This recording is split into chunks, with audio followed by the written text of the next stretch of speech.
Vamos a darle un giro a la información. Vámonos a nuestra sección favorita, el ADN, los libros. Sofi López de Mendoza, directora del Círculo Editorial Azteca. Bienvenida. ¿De qué vamos a hablar? Mi querida Romina, pues mira, hoy te traigo un gran maestro, a don Edgar Allan Poe, que un día como hoy, bastante oscuro. Bastante oscuro, pero él nace un día como hoy, pero en 1809 en los Estados Unidos.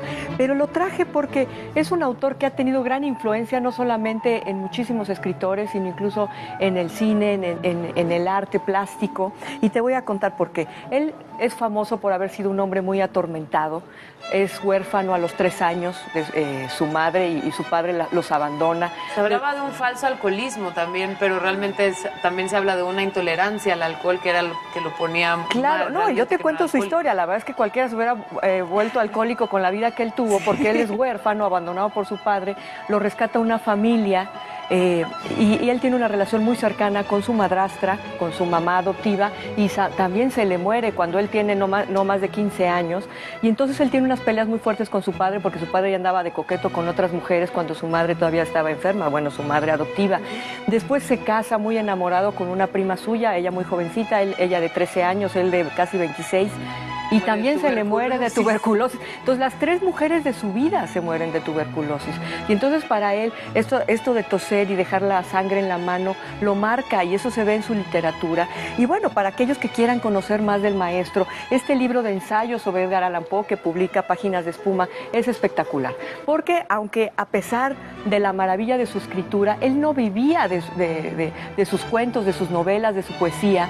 Es autor del Cuervo, por ejemplo, un gran poema, o del Gato Negro, un cuento corto de misterio, casi terror, ¿no? O Los crímenes de la calle Morgue, que es como el primer perfil del detective inteligente.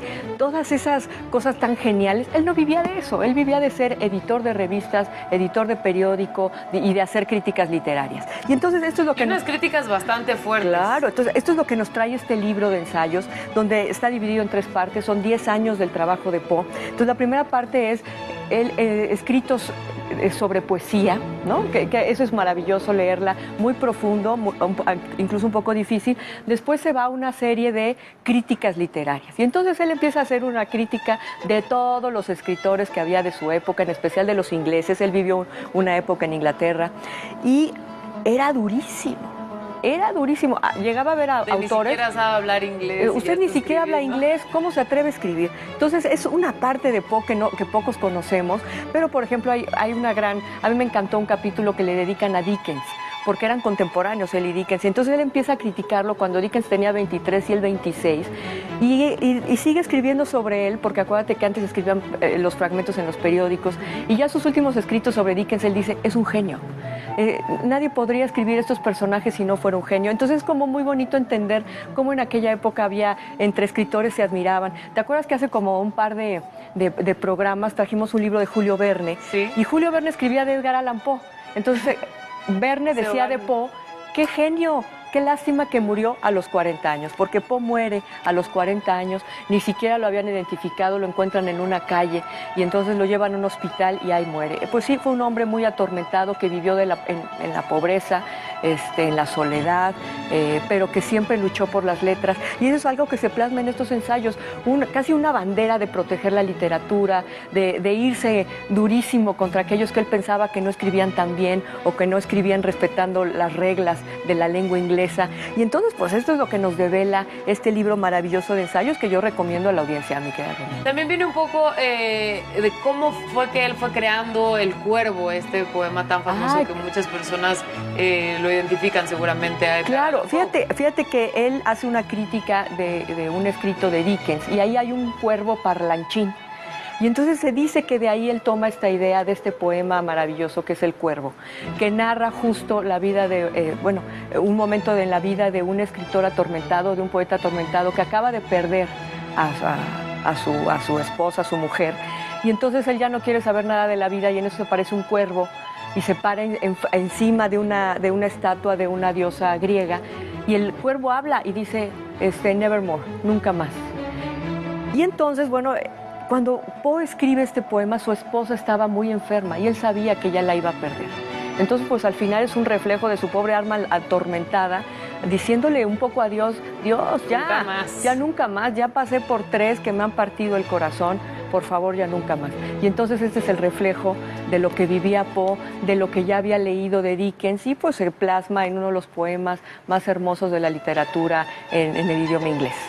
Pues gran libro, bastante pues denso para aquellos que disfrutan de la literatura y que le saben a la literatura.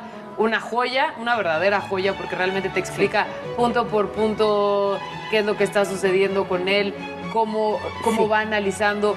Incluso vienen algunas reseñas, algunas críticas que él hace a algunos otros escritores de 1800. Sí, es maravilloso porque también hay escritores que no conocemos, Romina. Yo cuando revisé el libro decía, pues estos a lo mejor les echa muchas flores, pero no trascendieron. Bueno, pues es también una invitación a recuperar ese periodo de literatura de la historia, porque a lo mejor el maestro Poe nos está llamando la atención a ir hacia ellos y que pues la historia no los premió como Poe pensó que debían haber sido premiados. Entonces, de verdad, un libro muy bonito y que nos hace justo como sumergirnos en todo este periodo de la literatura y sobre todo llamar la atención de cómo Poe de verdad fue un gran impulsor de los cuentos de fantasmas, de casi terror y de detectives, ¿no? Por ejemplo, se dice que Sherlock Holmes, por ejemplo, es casi un hijo un poco del personaje de Poe, por ejemplo, lo que escribía Agatha Christie, que siempre eran estos casos como entre misterio